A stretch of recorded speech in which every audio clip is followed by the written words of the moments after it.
What's up, Ozarks? It's Chris Penson here inside the Ozarks First Digital Studios. And today we have our first guest here for a great segment.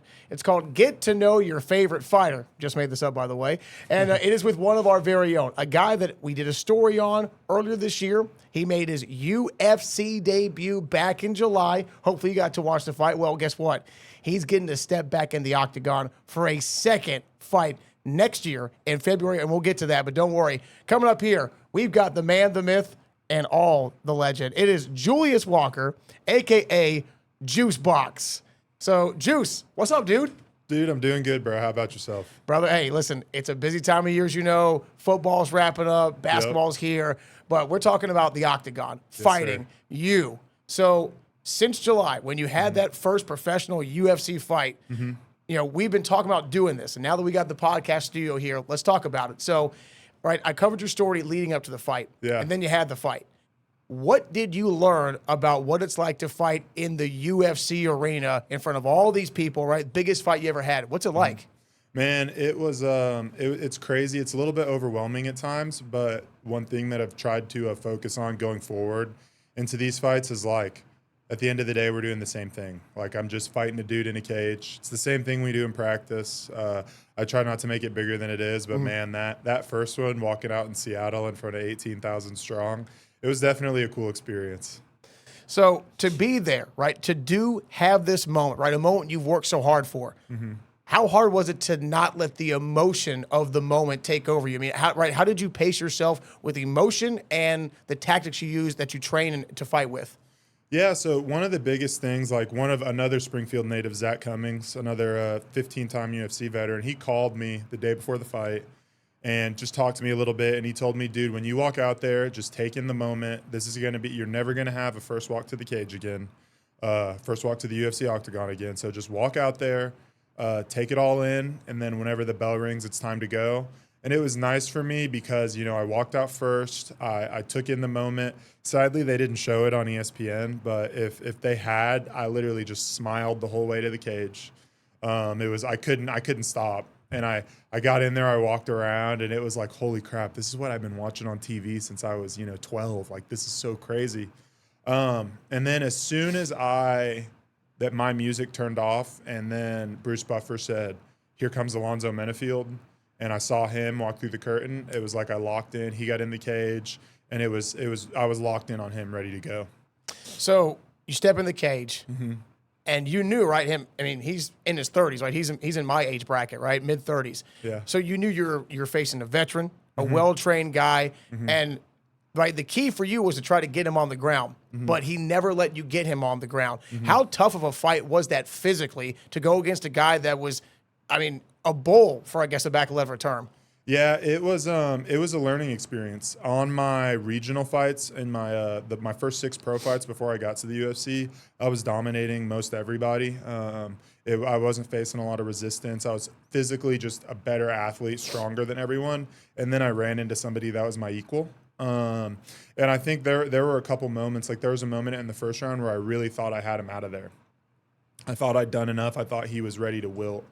And whenever he pushed through that, I think it almost was a big adrenaline dump for me. I got super, super exhausted, more exhausted than I've ever gotten in the cage.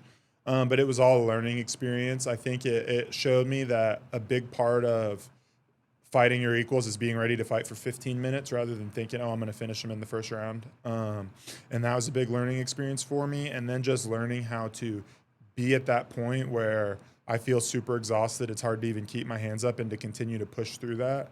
As I've moved forward, it's been easier for me to do so, for sure. Right.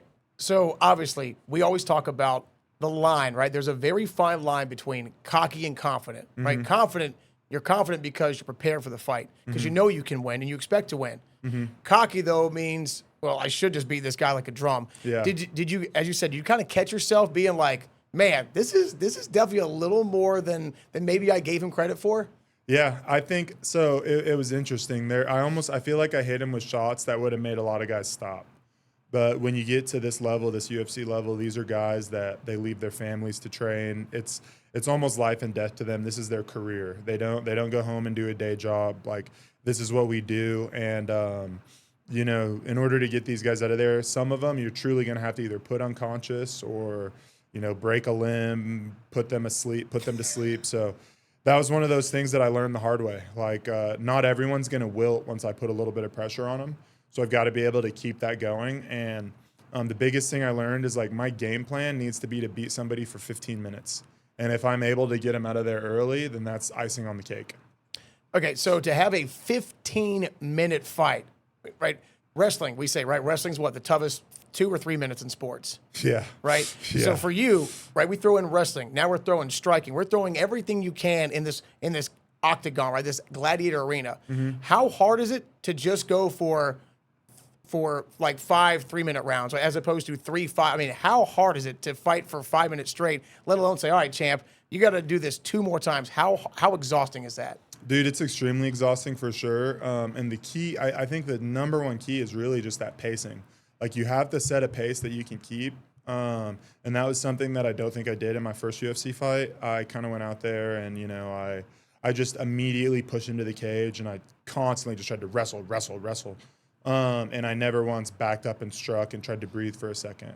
And whenever I watched that fight back, it showed me, like, whenever I backed him up and I threw combinations and I kept coming forward, things were working for me.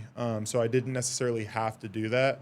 I think I went into that fight almost convinced that I couldn't strike with him. And I almost wish that I hadn't. But when I went back into the Octagon again for my second UFC fight in the Apex against Cerquera, I think that it was a little bit easier for me to pace myself and get through the 15 minutes because, like, I remember going into the third round, I was feeling a little bit exhausted, but I just thought to myself, I've been here before. I fought somebody that was ranked in the top 15 in the world. This guy's not. You know what I mean? So it was much, much easier for me to do so. So I think going into this fight, like, I'm very, very confident I'll be ready for all 15. So what have you worked on the most since that fight, preparing for this new one? Because obviously your upcoming opponent, similar fighting style, or more of a striker? From what I've seen, he is honestly a relatively similar fighting style to me. We have a similar profile and build. Like, I think our height and reach is, like, identical. And I think that the biggest things that I've started to work on in preparation, and even since my last fight, before I even knew who I was fighting, just working on it in general, was, for one, like, diversifying my striking. So being able to work on my kicks, adding in some kicks. I haven't really put a lot of stock into learning how to kick in my career. Really? No, honestly. So I've just really started to hammer that in and start learning that. And I've really just started to learn a lot of the concepts of striking, not staying in front of my opponent, keeping my head moving. Because these are things I've kind of paid for in both of my UFC fights. I have a tendency to move forward and keep my head right on that center line. And that's something I've had to learn to stop doing, you know, for Right, because otherwise you're the target and you're staying where they can hit you, right? Exactly. Like, I'm staying right in front of them. All they have to do is punch straight and you're going to hit me. Okay. So I've realized, like, I need to get off at an angle, create an angle. That's one of the biggest things in fighting, is being able to create those angles. And that's one of the number one things I'm learning and working on. And then just being able to couple that with my wrestling, using the striking to set up the takedowns, because I'm very, very confident when I get on top of guys that I can finish the show. Yeah. So you obviously, right, in the story that we did on you, right, you were back there working at billiards, right? Yeah. Which I always joke and say I pay the second mortgage there because I'm always there playing pool, right? So in the world of billiards, right, like any sport, right, in pool, right, we know there's levels. There's guys that can make a couple balls in a row. There's guys that can run a table. There's guys that can run multiple tables like it's nothing. Yeah. For you, when you left the Octagon, did you feel like, all right, I learned a lot, but I learned that I do belong, that I am where I need to be on this stage? I don't feel like I'm in over my head? 100%. Because, you know, in my first UFC fight, I went out there. If you look at who I'd fought on the regional scene, I'd fought some solid competition. I'd fought the better guys. I'd fought some of the best guys I could, honestly. I fought some experienced, solid guys before I made it to the UFC. But I immediately get thrown into the fire against the top 15 guy in the world. And I mean, at the end of the day, one of the judges thought I won. You know, two judges gave it to him, one judge gave it to me. And here's the thing: when you have a split decision like that, all of your buddies think you won. Of course, right? Every single, like, you'll never have a friend thinks that you lost a split decision. Yeah. And my friends say, man, I feel like you beat Menafield. But for me, mentally, I felt like it was really important to accept the fact that I was defeated and to focus on the why. Not think, oh man, I should have won, but to think, like, You know, here's the things I could have done better. Why did I lose? Why did I not make it clear and dominant that I won the fight? And going forward, how can I be undeniable? How can I make it to where there's no question whether or not I won the fight? And I think that was the biggest lesson I took from that fight. And I definitely felt like I belonged in there. Once I got into the cage, I was like, man, this is for me. I love this. You know what I mean? I enjoyed it didn't feel like too much having all those eyes on me. It felt like I was the center of the universe, honestly. So, since you're what, 27, correct? 26. 26. Oh, that's close, right? So, okay, so you're right. You're 26. Yeah. I know you obviously played basketball growing up, right? You went to Drury, played there for a couple years or two. Do you think now that you had the same mindset then about why I lost, focusing on why and how to get better, as opposed to back then, maybe 5-6 years ago, playing basketball, you'd be like, man, we should have beat those guys, and then we'll learn? 100%. I did not have that mindset when I was a basketball player. It's almost funny to me how immature I was, even when I started fighting. Like, I've grown up fighting. I grew up in this sport. Like, my first MMA fight, I was 20 years old. And I look back at just like when I was at Drury, I had an incredible opportunity there. You know what I mean? They were paying for my school, setting me up to succeed in life. And I don't want to say I squandered it, but in my opinion, I kind of squandered it. Why? You know, I don't know. I don't think that I thought I knew best. You know what I mean? You're at that age in life where you think you know everything. Everything. Everything. I was 19 years old, my sophomore year. I thought I knew everything. I thought I knew more than Coach Hesser. I thought I knew more than Coach Kimbrough. I thought I knew more than Coach Visser. And now I'm at the point where I know I didn't. You know what I mean? And I know that, like, those guys at the end of the day, yeah, they wanted to push me, but they had my best interest at heart. And I think it's important to realize those people that do have your best interest at heart, realize people that have been around longer than you, and take what you can from them, and to learn and grow, rather than whenever things don't go your way to start playing the blame game. I remember my freshman and sophomore year, at Drury, I was always, especially my sophomore year at Drury, I was salty about not playing more. And rather than proving that I should be playing more, I just whined about it. And then eventually I just quit. So literally in the middle of the season, I quit.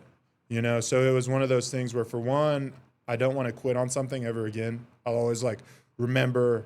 I'll remember going in to talk to Coach Hesser and quitting on him, and quitting on my teammates, and quitting on myself. And that's something I'm never going to let happen again. And I think it's really helped me in my MMA career. Okay, but to be fair, right, we're competitors. And obviously, right, if you put in the time, you put in the work, and you play well and perform in practice, then you think you should deserve the playing time, right? Yeah, but I think that's where the disconnect was. That's what I needed to do, is put in the work, perform in practice. And you weren't putting in the work. Make it happen. You know what I mean? If I had been, I would have been playing. You know what I mean? Those guys, I'm fairly certain Coach Hesser's a Hall of Fame coach now. I'm not 100% sure, but I think he is. And I mean, he's a national champion, won hundreds of games at high level basketball. Yeah. So it's like, if I was doing what I needed to do to play, I would have been in the game. But that goes back to me thinking I knew more. And that's where I really think I've started to kind of grow up and be like, all right, like, whenever things don't go my way, I'm not going to make excuses. I'm just going to find a way to get better. Because if I don't continue to have a growth mindset, you know, that's not how I'm going to get to where I want to get to where I want to be. I want to be a UFC world champion, you know, and I think that requires continuing to grow on a daily basis, regardless of what that looks like. Always moving forward, keeping it moving, as the Synergy FC promoter Chris Gregory says. Shout out to the local show. Keeping it moving at all times, and continuing to grow, continuing to move forward. In MMA, this is not always a sport of necessarily who's the best at the beginning. It's who sticks with it. You know what I mean? There's tons of cases of fighters. A perfect example is Charles Oliveira. He lost half of his first 18 UFC fights, and then he went on a 10-fight winning streak and became a world champion. So it's one of those things where, like, he had 8 losses in the UFC, and then he went on a 10-fight winning streak and became a world champion. He stuck with it. He continued to get better. He continued to grow over time. So even if you're not necessarily getting your results that you want, detaching yourself from the results and attaching yourself to the process, having a process-oriented approach of how am I going to get better on a daily basis. It sounds so easy though, right? Like Right. it's so simple. Yeah. It's funny because that approach, right, is what makes the military great. Everything is about discipline and structure, right? You wake up, you make your bed, brush your teeth, floss your teeth, right? Everything you do has a reason and a purpose. So my question for you is, what does, right, every football coach I know, especially Knicks' John Perry, they're going to go play for their second chance at the state title tomorrow. Knicks' John Perry always says, we're just trying to get 1% better. So what is a 1% better day look like to you every day that you go out and train? For me, all it looks like is knowing that I gave my best effort in the training room, knowing that I didn't quit on any given round, even if I was tired, even if I was exhausted, pushing through. Like today, for example, honestly, I just came from the gym a little bit ago, and in my last couple rounds, I was really feeling it, and and some of the guys had to tell me like, "Come on, dude, keep pushing, stop doing that," And for me, that's where I know that I got better. I know that I got better because I did get tired. I know that I got better because I did get to I feel like I pushed through a little bit of a barrier. And if I can continue to do that day in and day out, whenever February 7th comes around, I'm going to roll right through this fella. Okay, so, right, we talked about it just a little bit ago, but give us the lowdown. Who are you fighting? What weight class? How? Because I know you just said you're time to start cutting, so Yeah. let's talk about that. So give us the details. Yeah, so I'm fighting at 205 pounds on February 7th. It'll be in Las Vegas at the UFC Apex. This is a mouthful. I'm fighting Iran Sati Baldiv. Iran Sati Baldiv. Something like that. Wow, okay. He's from Kyrgyzstan, black belt in judo. I think Okay. he's 10-1 as a pro. He's also 1-1 in the UFC. Okay. And he's a solid guy. He likes to come forward. He likes to fight, and he is really tough. You know what I mean? He's got that thick Central Asian skull that those guys do not quit. They keep coming forward no matter what. It's a people that are resilient and they're strong. You know what I mean? So I for one, I have respect for him and his people and his culture. And it shows me like I've got to prepare to fight a guy that no matter what I do, he's not going to quit. I don't think that for me, the only way to finish him is to put him out. I don't think he's going to stop moving forward. I don't think he'll get hit and stop and quit because it hurts. There's no amount of pain I can put him in that's going to make him stop. So I have to make it to where his body just stops. That is a very violent answer. Yeah. I mean, I have to make it to where his body stops. Yeah. Wow. Because at the end of the day, his mind is strong enough; it won't let him, but his body will. It will stop if I make him. That is, bro, listen, again, I cover stick and ball sports, and that is wild to hear somebody say that and be like, oh, by the way, it's legal too. Yeah. We're legal, aggravated assault, attempted murder, whatever you want to call it. You know what I mean? That's why that's with the whole situation. If anybody saw the whole situation with Rampage Jackson's kid, Yes. where he slammed that pro wrestler, and people were talking about, is that attempted murder? That's up to debate. But at the end of the day, what we do in the cage, like It is legal. you try exactly, and you are trying to do everything you can to harm him, and he's trying to do everything he can to physically harm you. And it's kill or be killed. Exactly, and I'm gonna harm him worse. Okay, so take us through, right? In case people haven't seen your story from the summer, take us through the journey, right? So we talked about, obviously, you played basketball at Greenwood, you went to jury, thought you knew it all, you quit. So how in the world does a guy that goes from basketball for pretty much his whole life and says, you know what, I want to make it to where I can hurt people and I can make their body stop before their mind? Yeah, so I after I quit jury, I transferred to SBU. I was at SBU for a semester, and that also for one reason or another it didn't work out. I didn't end up staying there after that first semester. I was getting myself into trouble off the court, and then I was done, And I had one summer. I remember my last basketball practice. If I remember correctly, it was like June, like 2nd or 3rd or something like that. Of what year? That would have been 2019. Yeah, so it was June of 2019 was my last basketball practice. I went in the next day. I had to tell my coach what was going on. I was off the team, lost my scholarship, and I was for that next summer, that next 3 months, I kind of just wallowed in self-pity. I was working overnights at a hotel. I would raid the pantry every night, drinking that orange vanilla Coke, eating Reese's peanut butter cups. I had 2 roommates that worked at Pizza Hut, so I was constantly eating Pizza Hut. And when I played basketball, I was about 225 pounds. By the end of that summer, I was about 270 pounds. No way. I was just, So you'd ballooned. 100%. And because I had been an athlete my whole life, I was eating maybe a little more than I always had, but I wasn't doing anything.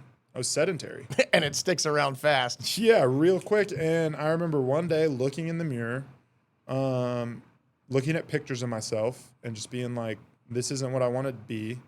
This isn't what I want to do. And I had a buddy from high school who had started doing jiu-jitsu our junior year. And I reached out to him and I asked him, how do I get started doing jiu-jitsu? And he said, this is going to blow your mind, but all you do is you come to the gym and you start training. So I just went into the gym. Every gym around here, for anybody that wants to get into it, every single gym around here gives a free trial. My gym, Team Fusion, we're on 2400 East Bennett Street. We give you 2 free classes. You can come in and see if you like it. And if you don't, no hard feelings. If you do, you can sign up. For me, I did it.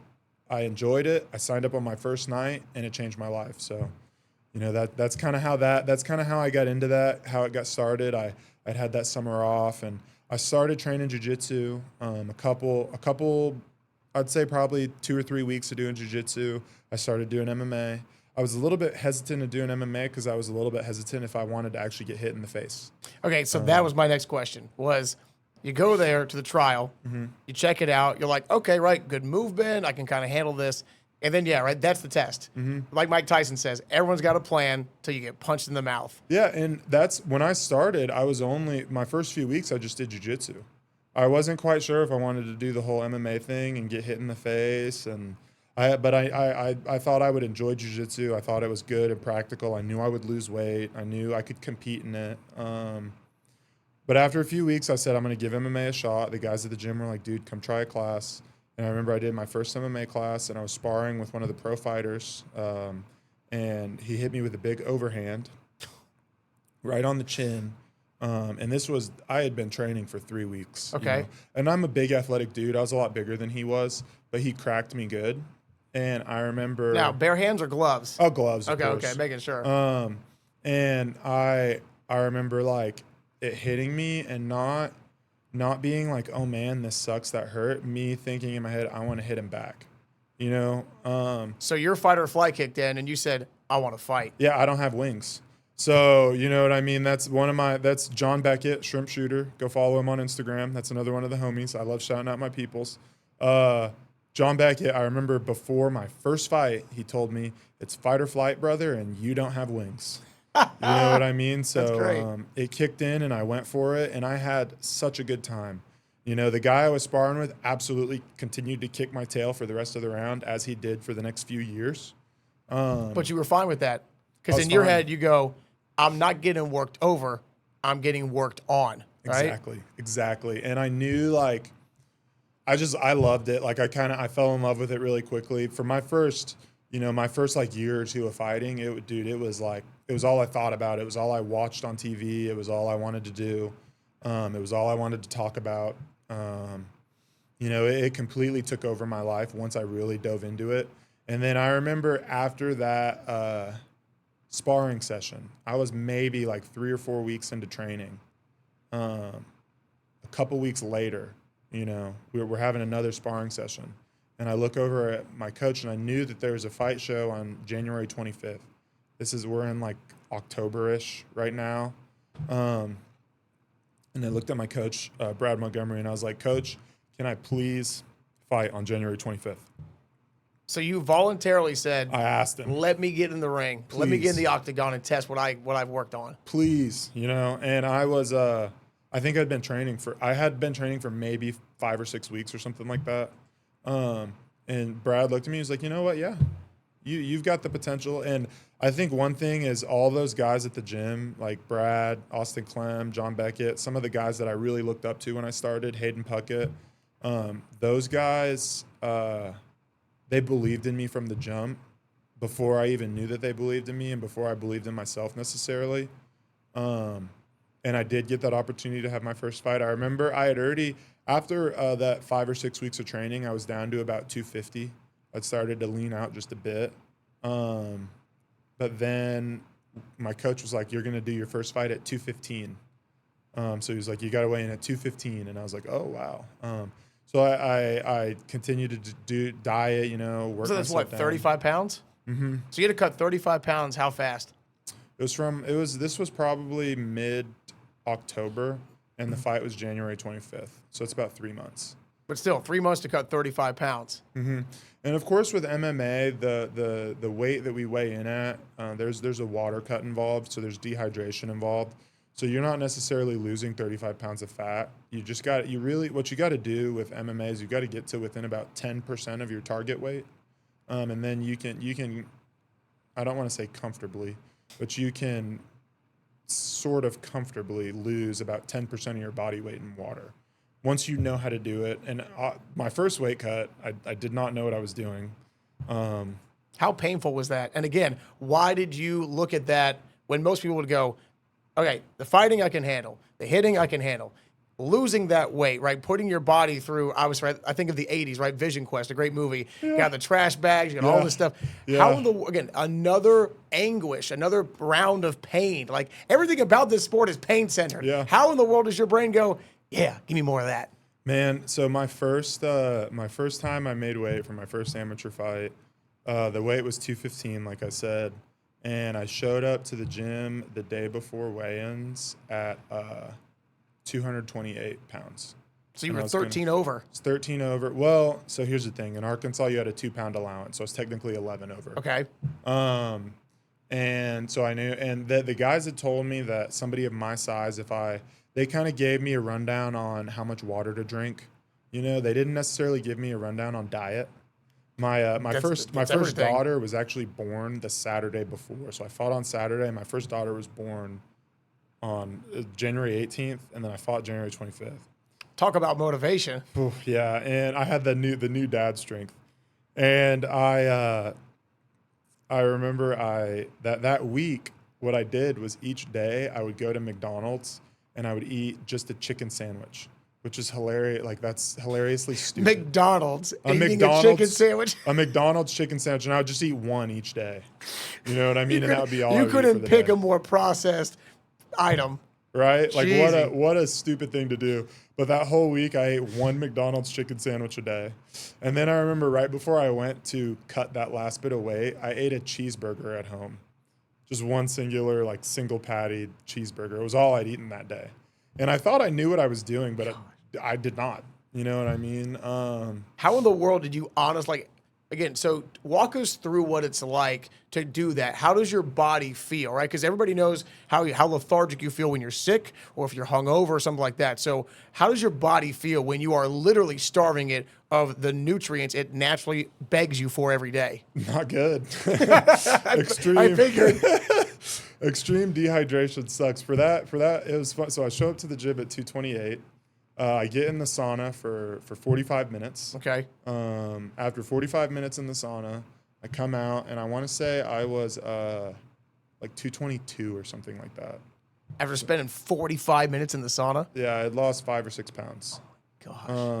Okay, by the way, how are you at that point for sure in the sauna that long, that dehydrated? How are you just not absolutely lightheaded to the point of passing out? Well, so I would say for this one, because I didn't necessarily know what I was doing, I was dehydrated, but I wasn't that dehydrated. Okay. If you're losing 5 or 6 pounds in 45 minutes in the sauna, you've got some water in you. Like, you can, once it gets hard, you'll be in the sauna for 20 minutes, 30 minutes, and you'll lose like a half a pound. You know what I mean? But at that point, I was leaking, So I knew I had water in me to cut. And I was 222, and I remember I sat down for a second, and my coach was like, all right, we're going to go back in there one more time. You're going to sit for 30 minutes, and then you'll go home. Now, the weigh-ins aren't till tomorrow in the evening, so you basically have a whole day. So even if we don't quite hit it on this one, we got to be close, So I go back in there, and this is kind of funny. So I go back in there, and there's like 7 minutes left on the 30 minutes. And I start telling my coach, I'm like, dude, you got to let me out of here.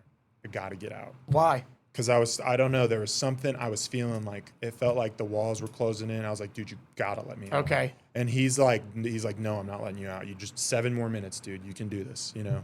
And I'm like, you gotta let me out. You gotta let me out. And I start pushing on the door. So he then lets me out. And I get one step out of there and I just puke everywhere. I was going to say, the tunnel vision's coming Just in. whoosh everywhere. At least you made it out of the sauna. Yeah. Because that would have been vile to sit in. Oh, it was horrible. And it was on carpet too. Oh, no. Everywhere. And then I like struggle over to the bathroom, and then from the bathroom, the other end, whoosh, everything. Horrible. And then thank God we're already past lunch. God, yeah, I'm sorry. I'm sorry for anyone listening. This is probably disgusting. But I go and I weigh, and I get on the scale, and it says like 217.5.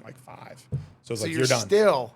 Well, you're done. It's half a pound. Okay. Like true. surely tonight I'll go pee a couple times. Yeah. You know what I mean? If I really need to, I can spit in a cup. I got a whole day. You know what I mean? So I was like, spit in a cup. that's actually a really common thing that wrestlers do. I think it's kind of stupid, but I've done it before. You can get like 0.2 off from spitting. That is, listen, to me, that is as crazy sounding as swimmers shaving every hair off their body, but it does make a difference, right? Exactly. And every little bit counts. Exactly. Okay, so let me ask you this, because I've always been fascinated by this. Yeah. So the point of going to a weigh-in, right, is to, quote, fight at 215. Yet we both know as soon as you walk out the door, you're going to eat everything in sight and balloon back up to the weight you normally are. What is the point of cutting down if you're going to get back to the shape you were in and then go in the fight? What's the point? Because if you just fight at your natural walk around weight, you'll fight people who cut weight, and when you step in the cage, they'll outweigh you by 20 pounds. You know what I mean? So they can. So it's a tactic to even the playing field against somebody who could. Okay. And here's the thing: if someone just didn't cut weight, you're going to fight people who do. And it's so interesting. They've tried to solve this whole weight cutting thing because it's caught people that so many fighters put themselves in the hospital. I was going to say, this is not, no doctor would, no offense, no doctor would recommend this sport or football, but obviously we do. So yeah, I was going to say, for this kind of regimen, no doctor would say, yeah, you should definitely starve yourself for a month and a half. And furthermore, the first thing when you dehydrate yourself, one of the first things to dehydrate is your brain. And when you rehydrate, one of the last things to rehydrate is your brain. Really? And what causes a concussion and what causes a knockout is your brain bouncing around in your skull. Yeah. Right? If you dehydrate yourself enough, the distance between your brain and your skull will increase, which is going to raise your chances of getting KO'd. So if you go in there not properly hydrated, you're raising your chances of getting KO'd. So with the whole weight cutting thing, it's a slippery slope because if you cut too much weight, you know what I mean? You can end up having really bad consequences in the cage. Like I fought one time as an amateur at 185, and it was a really brutal weight cut for me. I was like passing out. It was really bad. I was going to say, for you, normally it's what, a 40-pound drop? Yeah, it was bad. It was very bad. I was getting lighter at the time, and I thought it would be fine, but it was just bad. And in the fight, I completely ran out of energy so bad. After 2 rounds, I had nothing left. And this was amateur, so they were 3-minute rounds. You know, so the whole weight cutting thing, it is a slippery slope, but at the end of the day, it's to try to get that little advantage over your opponent. So with that being said, because again, you guys don't do this every month. You guys only fight in 6-month spans per se, give or take 4 to 6. Is the world of MMA fighting, is it littered with eating disorders? Because I can see I can see how that could quickly make people bulimic and all kinds of issues with when it comes to properly eating and wanting to keep it down. And I would say there's a lot of body dysmorphia from MMA It's got to be, right? too. Because on that week of the weigh-ins, when you cut out your carbs, you know what I mean? Essentially what we do is somewhat similar to what bodybuilders do. You leak out all your glycogen stores, and that makes you look really cut. Okay. The difference between us and bodybuilders is we leak out all those glycogen stores, and then we go sit in a sauna and sweat out 10 pounds. And that week of weigh-ins, you're so cut, like your abs look the best they ever will. You have veins out of everywhere, like you look like an X-Men character. Exactly, but it sucks. Like you don't feel good. Performance-wise, you're significantly significantly declined performance-wise. Really? You know what I mean? Just from being so exhausted, dehydrated, you're not taking in carbs. But it's one of those things that it can definitely happen. What's really nice about being in the UFC though, is the UFC assists us all with weight cuts. We all have access to nutritionists to guide us through the weight cuts. They'll provide us the food that we need for the last 6 weeks based off how much we weigh and, you know, based off the weight we need to get to. So you do have actual medical guidance on this. Mm-hmm. Still unhealthy, but. And that's the thing. That's because I'm in the UFC. These other dudes that, I mean, there's. I was gonna say, well, local guys here. No, they don't have that. But luckily, oh my gosh. Luckily, I have got access to that, and I know the information. I know, like, because they not only help us with the weight cut, they help us with the rehydration. They provide us with all of the drinks. Like when in the UFC, you step off the scale, and there's literally a brown paper bag with 5 drinks in it. It gives you a guide as to how to drink them. The food is provided for you. Like everything is done to a T. It's based off how much weight you cut. You know, you're working with nutritionists and dietitians that this is literally what they do. They plan for MMA fighters to cut weight, you know? So that's one thing that's been really nice for me because there is definitely a science to it. And for me, like I've started to learn that. Like my last fight, my last weight cut went really, really well. Like my rehydration was amazing. Like a lot of the time your legs will feel a little bit heavy. My legs didn't feel heavy. I felt great going into the cage. And that was really, really, really nice. That is insane getting a glimpse into this. I mean, again, you're putting your body on the line in every different way. Mm-hmm. You're putting your mind to the test, right? Challenging the chess match of when to strike, when not to.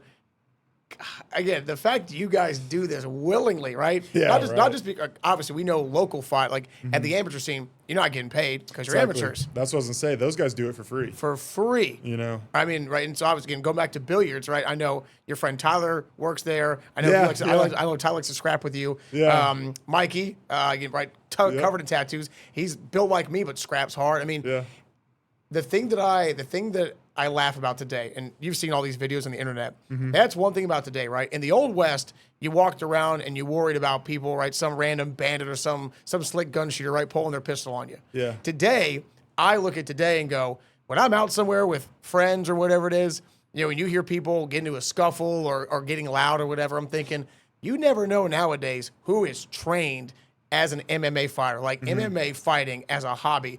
I got so many friends since college that, you know, they were always athletic, but they played soccer or intramural football or racquetball, whatever it was. And so many of these guys are now big into MMA fighting. And it's just like, man, that's why you see people going on, might want to leave sleeping dogs alone, you know? Yeah, and what I think is interesting about it too is when you do start fighting and you do get trained, so there's obviously varies, but I think a lot of guys will begin to realize the consequences that do come from fighting. You know, especially if you've had a few wars in the cage, like you'll start to realize the consequences that come from fighting and realize that if you're fighting outside of the cage, nothing good comes from that. Because once again, like there's still the case, like what if this guy does have a gun? And what if you're trained and you kick his ass and his ego can't take it? Sorry for my language. What if you kick his butt and his ego can't take it and he turns around and shoots you? You know what I mean? Yeah. So it's one of those things. That's one thing I think that helps with these guys that train. But then there's other guys that train that they want to prove to the world that they can beat everybody up. It depends on the why and where the ego's at and all that stuff. And I think the longer somebody trains, the more fights they have, that your ego starts to wear away because, man, I've been beaten up so bad so many times in the gym by so many different people that like it's hard to have an ego. You always know that there's somebody out there that can kick your tail. And the other thing is on someone's day, they can absolutely work you. Like, honestly, dude, there's guys around here that are, you know, everyone talks about juice this, juice that, you know, like I'm the big guy because I'm the one that fights in the UFC. Yeah. But, dude, there's guys around here that they've caught me on a bad day in sparring and they've kicked my tail. You know what I mean? Guys around here that nobody even knows yet because they're on the come up. They're just amateurs, you know, or early beginning pros, guys that have absolutely worked me for rounds at times. You know, and people would be surprised, you know, guys with just a few fights. And maybe I came to the gym a little bit tired. Maybe I didn't eat enough carbs that day, or maybe I didn't drink enough water that day, or maybe they were just better than me that day. You know what I mean? That's the thing about MMA is there's very few scenarios where if 2 guys fought 10 times, one guy would win all 10. You know what I mean? Like typically it's going to be like, You know, if you can beat a guy 7 out of 10 times, that's good. You know, it's hard to get beyond that. God, that is, again, this whole world is insane to me. And you guys out there putting your body on the line, trying to better yourself, again, in a sport where it's legally okay to just pummel somebody like a street fight. Yeah. Okay, so let's ask this. So if it, right, again, you've been a bouncer, so you understand how to especially handle drunk guys that got big egos or whatever. When it comes to a street fight, right? Some say, oh, well, I do MMA. Oh, yeah, we'll put you in a street fight. Is a street fight easier because you have the MMA experience, or is it maybe just as unpredictable because you don't know what that guy can do when it comes to a street fight as opposed to a sanctioned do's and don'ts, no eye pokes, no, groin shots, etc.? So interestingly enough, my first ever fight was my first amateur fight. I've never fought anybody outside of the cage. Really? No. I think part of that is because I'm a large man. Yes. I'm not like there's not You're a lot like of people. 6'5"? 6'4", 6'5", you know, and I'm a big dude. Like I'm oftentimes like right now I'm probably 245. You know what I mean? So I'm a big dude. Not a lot of people look at me and say, yeah, I want to fight that guy. Bingo. And even when I was younger, you know, like even before I was doing MMA, I've always been a large dude. So, and I'm not a super duper confrontational person. No, you're very chill, very laid back. Like I'm not the type of dude that's like gonna go pick a fight really. So I've never actually been in a fight outside of the cage. But what I would say, there's a couple variables there. So the first thing is, yeah, a lot of people say, yeah, you MMA fighters are used to fighting within a rule set. Well, what happens when you let us break the rules? Like, we're going to break the rules too. You know what I mean? And you guys are trained to do serious damage quickly. Yeah, and the other thing about it, the one thing I will say is one thing about fighting like completely untrained people, it can actually be a little bit difficult. Because whenever you're really, really used to being in the gym and fighting other trained and skilled fighters on a regular basis, and if you start to learn to take advantage of their good habits. Okay. You know what I mean? Like you start to learn that like if the technical way to slip a jab is to slip to the outside. So if I throw my left hand, you want to slip to your right. You know what I mean? Because you don't want to slip towards my right hand. Right. So like you learn to take advantage of that. But when you fight somebody that's untrained, it's really hard to get a read on what they're going to do because they don't do what's like right or technical. You know what I mean? They don't follow the rules. Yeah. They don't stay within the confines of what we typically do in the cage. So like that's a thing where a lot of everybody, like a lot of people, a lot of MMA fighters, you got to check your ego because at the end of the day, dude, an untrained guy might hit you with something weird and it hurts you. Right. And it can be weird to deal with whenever they're doing stuff that it's like, I don't know what the heck this guy's going to do. He's wild. He's wonky, you know? Right. So like, I guess an analogy would be, right, if you're playing, right, you're training to play chess and these random people on the street are like, well, actually, we're going to throw a couple checkers on the board and right, we're going to make our bishop be able to go any way we want as opposed to diagonally. Exactly. It would almost be like, let's say that you actually just made me think of this just now. It would be like, say you're playing basketball, right? And you force a guy baseline. Yep. And you get all the way and you cut off the baseline. And then he just dribbles out of bounds and goes around you. And scores. Yeah, and you're just like, well, that's not allowed. But oh, too bad. It is now. So what do you mean it's not Interesting. allowed? Okay. You know what I mean? So it's like people that don't necessarily, they're not going to stay within the lines of, because if you, like I said, you fight trained guys, you start to expect them to do what's right. You know what I mean? And it's the same thing with grappling because like when I'm like rolling with somebody, doing jujitsu with somebody, especially like a new guy. Honestly, now at the point where I'm at in my career, I don't roll with new people, just because for one, those are the most dangerous people. I was going to say because they're so new, right? That's the highest chance of getting hurt is rolling with a white belt. That's 100% your highest chance of getting hurt.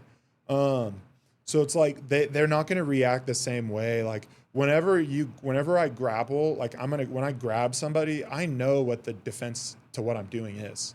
You know what I mean? I know what their initial reaction should be. Yeah. And what if they just do something that's just completely like makes no sense?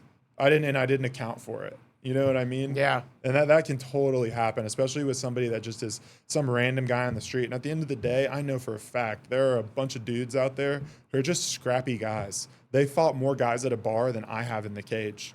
Now, obviously, I sparred. You know what I mean? I'm fighting guys in the gym. It's simulated fighting guys in the gym almost daily. But, like, those guys, they've been in that situation a million times, and they're aggressive, and they're going to go for it.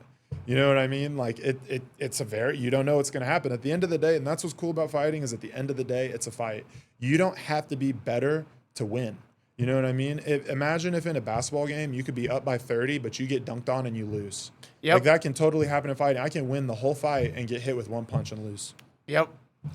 Who's it? Derek, what's his name? Derek Lewis? Dude, the one punch king. Yep. That dude spends the whole fight just waiting for the one moment, and then the haymaker comes and boop.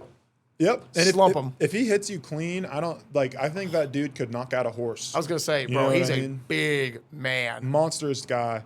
His hands what's his nickname? Boxes. The Beast, Black right? Beast. The Black Beast, yeah. The Black Beast. I mean, dude, legit. He absolutely, he hits you. If he hit me, I guarantee you my brain would fly out of my ear. Probably. I mean, I think the same for me.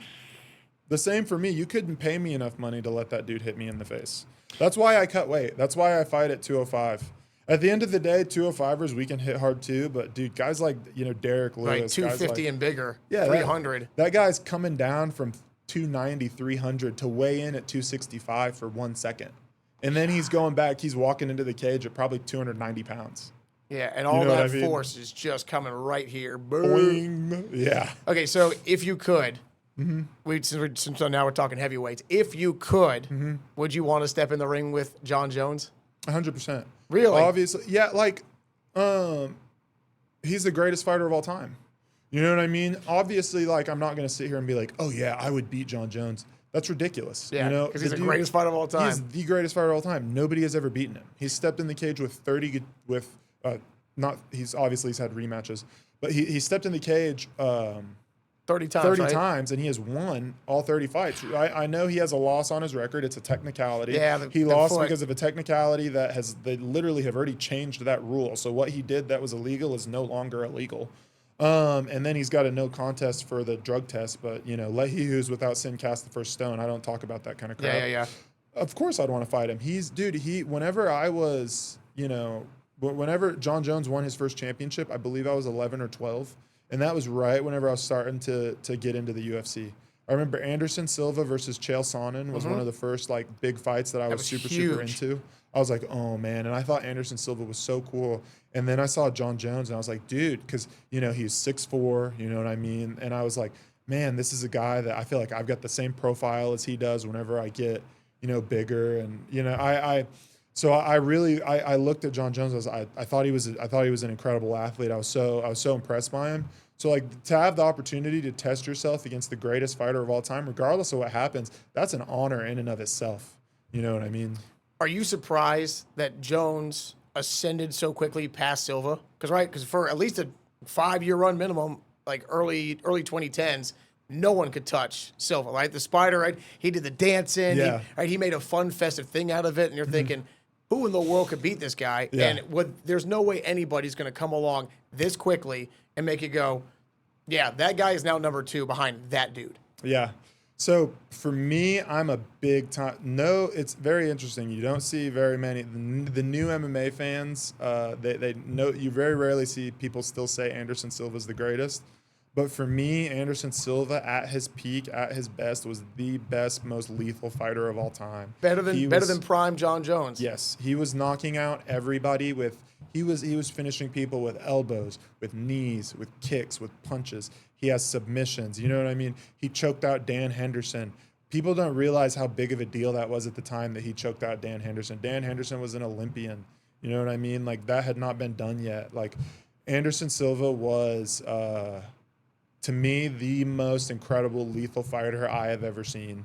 And part of that is bias because it's what I grew up on. You know what I mean? It's like dudes from the 90s say Jordan's the best. I was going to say, right? I was just going to say it's the Jordan versus LeBron. Exactly. Except as you said, unlike LeBron, Jones is 30-0 in everything, right? 30-0. Unstoppable.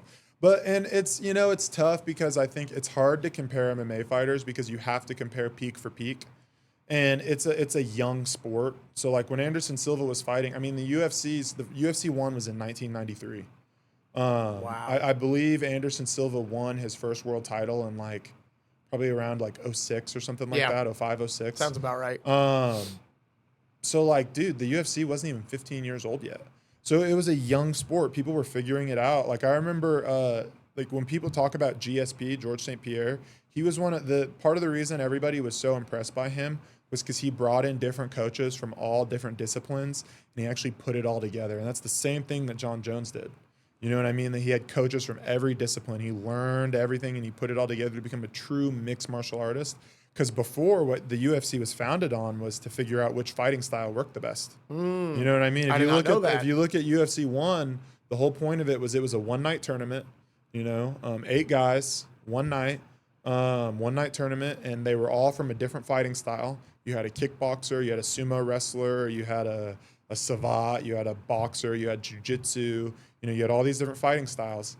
And the Gracies were a big part of founding the UFC, and the whole point of it was because they wanted to show everybody that jiu-jitsu was the best fighting style.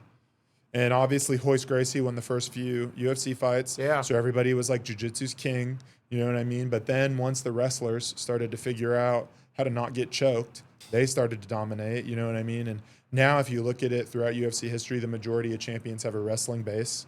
But I think right now, what we're going to start seeing over time, so right now, there's a lot of Dagestani wrestlers, guys are starting to dominate. I think what's going to happen as we move forward is the wrestling is slowly going to start to even out, and people are going to lean back into striking. Really? Like most things in this world work on a pendulum. You know what I mean? I think like even like politically, we're on a pendulum. You know what I mean? As a country, we move back and forth. Every single sport moves back and forth. Like football, for example. You know what I mean? Football. I remember this is before my time. I know it was run heavy. Correct. You ran the ball you established the run. Yep. Right. But Dominate the trenches. I remember then you had the era of the quarterback where we had Peyton Manning and Drew Brees and Tom Brady and Matt Ryan and Phillip Rivers and Ben Roethlisberger just throwing it, launching it. All these guys getting 4,000 or 5,000 yard seasons, and now you've got the Eagles are winning with a quarterback that I think Hurts didn't even hit 3,000 yards last year and they won the Super Bowl. It was something like that. Yeah. Don't quote me. I'm actually not a huge football guy. But it shows things are cyclical, right? They move back and forth. And I think that's the next with MMA. I think it's going to swing back to guys that can win the striking exchanges and stuff the takedowns are going to start to win again. And the wrestling is going to slowly but surely start to even out over time and we'll swing back in that direction. Interesting. But for you, Mr. Get on the ground. I know you like to punish people. Is it because once you get them on the ground, you feel like not just your skill to get into a submission or to punish them, but because your stamina is better than theirs? Is that really what it is? I would say honestly, it's just because it's where I'm comfortable. If you look at MMA, typically once you make a fighter uncomfortable, he's going to revert to where he's comfortable. And if you I go throughout my career, especially once I really my first 7 fights, I won 4 and I lost 3. I was fighting really good people, and I started quick, man. Less than a year from my debut, I was fighting title fights against really, really solid. This is amateur, really solid amateur opposition. I remember when I was less than 2 years into training, and I fought the #1 amateur in the Midwest. He was 9-1 at the time, and I moved really fast, and then after I was losing fights because guys were out wrestling me, and I started learning how to wrestle, and I started winning fights with wrestling. So I leaned into that heavily, and it just became where I was comfortable, and I would just go back to it each fight. And then also another thing is when I have a hold of you, you can't hit me. You know what I mean? When I'm on top of you, you can't really hit me. You can kind of hit me, but not super hard. Yeah, it's not going to knock you out. Man, I learned in my last fight you can because this cut I got in my last fight, I was on top of the dude, and I was trying to hit him. And as I came down to hit him, he dropped the elbow like that, and it cut me open. So you can get hit from a guy underneath you, but it's typically, obviously, I can hit you harder because I can also hit you with the earth. You know what I mean? It's over, Anakin. I have the high ground. Boom. Right? Boom. God, yeah, that is again, it's crazy to me to look at this and go, I know a guy that kicks butt and does this, and it's like, hey, you know what's fun? Punching somebody in the face. As hard as you can. Okay, so how many times have you talked to Dana White? Man, so the only interaction I've ever had with Uncle Dana was whenever he's Uncle D, man. The only interaction I've ever had with him was in Seattle at my first weigh-in. Because you've got so with the arena shows at the Apex. My second UFC fight was at the Apex. This one, my third UFC fight, it'll also be at the Apex. Okay. My first one though was in the arena in Seattle. At the Apex, you just have your actual weigh-in. Now what they do for the arena shows is we do a real weigh-in in the morning. We weigh in at 9 a.m. local time, and then they come back and they do a ceremonial weigh-in. So we step on the scale, but we're not actually weighing, and they say what we weighed in the morning after we've had time to go drink some water and eat a meal and stuff, and then we do our face-off and everything. That was the first time I ever interacted with Dana, and man, dude, I didn't even really interact with him. Man, that was an experience, because essentially what they do for ceremonial weigh-ins is they put a stage in the middle of the arena and they cut off half of the arena, and it's free to the public, so people fill up the place. That's cool. And when I fought in Seattle, there hadn't been UFC fights there since 2011.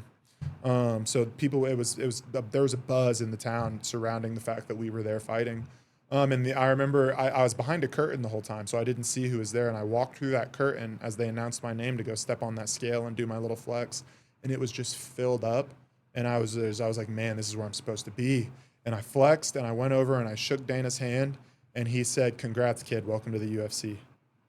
And that's it. That's all I've ever really said, or only interaction I've had. How strong was his handshake? Oh man, he had a handshake on him. For sure. He sent me a letter too after my first fight. It was basically just like because I won a fight of the night bonus for my first fight. Did you really? Mm-hmm. Heck yeah. Won the $50K fight of the night bonus for my first fight in the UFC. Hey, that'll pay some bills. Oh man, you tell me about it. When that hit the bank account, I was like, all right, we're good. We're good for a little bit. Right, I'm gonna go train, but yeah, whenever he sent me a letter after that, and it was basically just like, "Hey Julius, thank you for stepping up." Because my first fight I took on 9 days notice. I got called Wednesday, like the Wednesday before. I flew on Tuesday and fought on Saturday. Yeah. It was a short notice fight. It was against a ranked guy. Essentially, Dana just sent me a letter that said, "Thank you for stepping up like you did and fighting your heart out. I hope you enjoy this $50,000 bonus." And I was like, "Yeah, Dana, I really did." Golly. It's amazing, really man. Did. That's amazing. All right, well, look, brother, I appreciate your time today. I know you got things to do, but do me a favor. Tell the folks out there one more time who you're fighting, when you're fighting, how big this is going to be. Man, so I'm fighting on February 7th in Las Vegas at the UFC Apex against Uran Satibaldiv. It's going to be a big one. I'm going to prove that American wrestling still works even when their name ends in V. And I'm going to finish the fight and get my first UFC finish, get my hand raised. And I'm going to come back home to Springfield, Missouri, and Springfield, Missouri is going to be on top, baby.